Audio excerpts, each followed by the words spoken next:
All right, got this new beanbag chair, so I thought I'd use it today. I don't think I'll use it for every lesson, but it's pretty comfortable.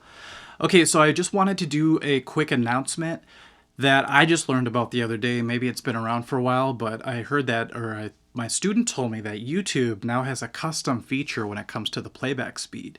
So before, I believe you were only able to do 25%, 50, 75, and full speed, and then also a little bit above that too. But now you could do a custom speed. You just have to look for the custom icon at the top right.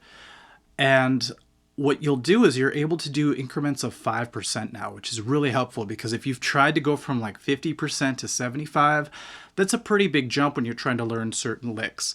So what I would recommend is try the 5% increments and maybe try to follow the structure of the video I did where I was learning the solo of the Van Halen solo. And I'll put the link above me here if I can figure that out.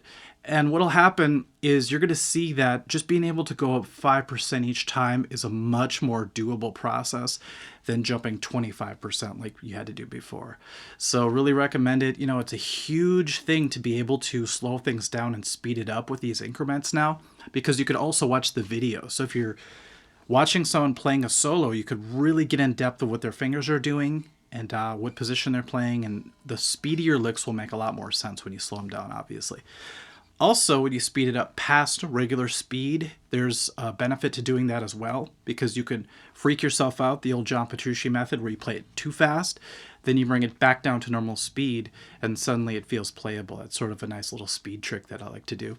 Okay, so I always remember back to when I was younger learning guitar, and I was trying to figure out things, and I had cassette tapes, and I had to put it into this thing called a Tascam 424 4-track recorder, and I would slow it down, but in doing so, it would affect the pitch as well because it wasn't digital. You couldn't keep it at the same pitch.